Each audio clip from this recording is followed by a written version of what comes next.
Praise the lord. హల్లెలూయా. మన ప్రభువును రక్షకుడైన యేసుక్రీస్తు నామములో శుభములు. మరొకసారి ఈ ఆదరణ గడియేటువంటి దైవిక కార్యక్రమం మిమ్మల్ని మీ కుటుంబాన్ని దర్శించడానికి దేవుడు నాకు ఇచ్చిన కృపను దేవుడికి వందనాలు చెల్లిస్తున్నాను. అందరు బాగున్నారు కదా? దేవుడు మిమ్మల్ని మీ కుటుంబాన్ని దీవించాలని మనస్ఫూర్తిగా కోరుకుంటున్నాను. రండి దేవునికి వాక్యం ఉందాం. దేవుడు మనతో వాక్యం ద్వారా మాట్లాడి బలపరచునుగాక. ఈరోజు దేవుడు మనతో మాట్లాడుకున్న అంశం ఏంటంటే, మీ కొరకు ప్రార్థన చేసినప్పుడు దేవుడు నాకు ఇచ్చి ప్రేరేపించిన మాట, మనతో మాట్లాడుతున్న అంశం, నేను నీకు ప్రత్యక్షమగుదును. దేవుడు ఈరోజు మనతో మాట్లాడుకున్న అంశం ఏంటంటే, నేను నీకు ప్రత్యక్షమగుదును. పరిశుద్ధ గ్రంథం నుంచి ద్వితీయోపదేశకాండం 4వ అధ్యాయం 29వ వచనాన్ని ధ్యానం చేసుకుందాం. అయితే అక్కడి నుండి నీవు నీ దేవుడిని యెహోవాను మీరు వెతికిన ఎడల నీ పూర్ణ హృదయంతో నీ పూర్ణ ఆత్మతోనూ వెతికినప్పుడు ఆయన నీకు ప్రత్యక్షమగును. దేవుడికి మహిమ కలుగునుగాక. దేవుని బిడ్డలను గమనించండి. ఈ రోజున దేవుడు వాక్యం ఉంటున్న మనందరితో దేవుడు చెప్తున్నాడు, నేను మీకు ప్రత్యక్షం అవ్వాలనుకుంటున్నా, నేను మీకు కనబడాలనుకుంటున్నా. ప్రత్యక్షమగుదనంటే అంటే ఏంటంటే కనబడతా, నేను మిమ్మల్ని దర్శిస్తా. ఈరోజు చాలామంది కోరుకునేది ఏంటంటే, దేవుడు మాకు ప్రత్యక్షమైతే బాగుండు అనుకుంటారు, దేవుడు మాకు కనబడితే బాగుండు అనుకుంటారు. ఈరోజు చాలామంది ఆశే కదండి, దేవుడు కనబడటం, దేవుడు ప్రత్యక్షమవుతాం. అది ఎంత ఆశీర్వాదకరం. ఈ రోజున దాని కొరకు చాలామంది ప్రయత్నం చేస్తున్నారు, దాని కొరకు చాలామంది ఎదురు చూస్తున్నారు. కానీ చాలామందికి ప్రత్యక్షం అవ్వట్లేదు. దేవుడు మాకు కనబడితే బాగుండు అనుకొని కనబడట్లేదు. కారణం ఏంటి? కానీ లేఖనాలు చెప్పబడుతున్నాయి, నేను మీకు ప్రత్యక్షమవుతా, నేను మీకు కనపడతాను చెప్తున్నాడు. మరి దేవుడు మనకి ప్రత్యక్షం అవ్వాలంటే, దేవుడు మనకి కనబడాలి అంటే, దేవుడు మనల్ని దర్శించాలి అంటే మనం ఏం చేయాలి, ఎలా ఉండాలి చూద్దాం. ఒక 2-3 విషయాలు చెప్తాను. దేవుడు ఎవరికి ప్రత్యక్షమవుతాడు, ఏం చేస్తే ప్రత్యక్షమవుతాడు, ఎలా ఉంటే ప్రత్యక్షమవుతాడో జాగ్రత్తగా గమనిద్దాం.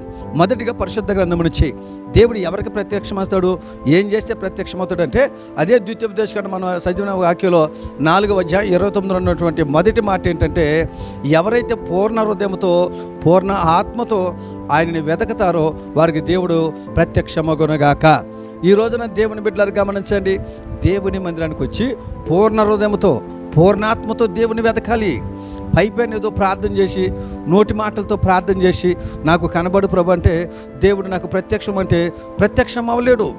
ఈరోజున దేవుని బిడ్డ గమనించండి, పూర్ణ హృదయంతో పూర్ణాత్మతో ఎవరైతే దేవుని వెతుకుతారో ఖచ్చితంగా దేవుడు వారికి ప్రత్యక్షమవుతాడు.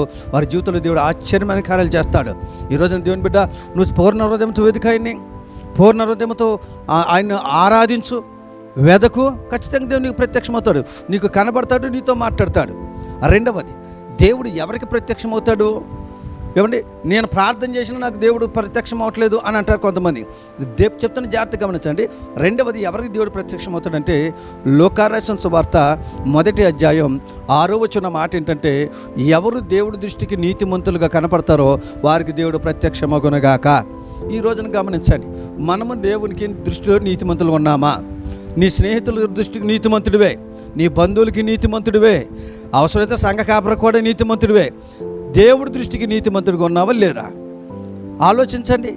దేవుడు ఖచ్చితంగా చెప్తున్నాడు, నేను ప్రత్యక్షం అవ్వాలంటే, ప్రార్థన చేస్తున్నానికి ప్రత్యక్షం అవ్వట్లేదంటే, దేవుడు అంటున్నాడు, ముందు నువ్వు నీతిమంతుడిగా బతుకు, నీతిమంతురాలుగా బ్రతుకు, నీతిమంతుడిగా మీ కుటుంబం నీతిమంతులుగా నీ ఇల్లులాగా ఉండండి, నేను మీకు ప్రత్యక్షమవుతానని దేవుడు చెప్తున్నాడు.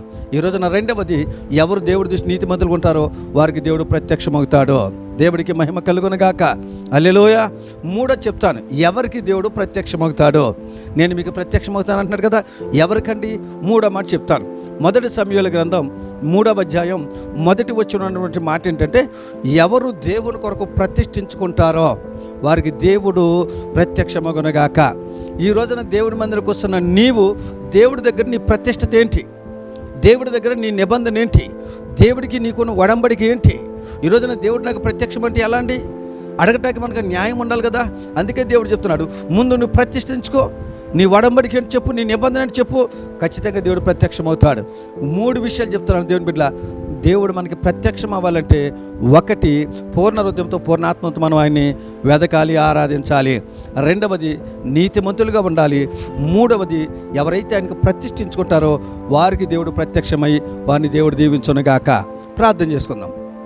ప్రేమ కలిగిన మా తండ్రి, కృప కలిగిన దేవా నీకు వందనాలు. విత్తబడిన వాక్యాన్ని బట్టి నీ స్తోత్రం. వాక్యం ప్రతి ఒక్క జీవితంలో ఫలింపబడును గాక. ఈరోజు మాట్లాడారు, నేను మీకు ప్రత్యక్షమవుతానన్నా ప్రభా. మా పిల్లలు ఎవరైతే వాక్యం పిల్లలు ప్రత్యక్షం అవ్వాలని కోరుకుంటున్నారో, మీరు ఎలా ఉంటే ప్రత్యక్షమవుతాయని చెప్పారో అలాంటి క్రియల అనుభవాలు కలిగి నడుచుకుని నువ్వు ప్రత్యక్షతను పొందుకుని దీవించబడి బలపరిచే కృప దయచేయమని యేసు నామములో అడిగి పొంది ఉన్నాము తండ్రి. ఆమెన్. మరొకసారి ప్రభుపేట మీకు వందనాలు చెల్లిస్తున్నాను. దేవుడు మిమ్మల్ని దీవించును గాక. ఆమెన్.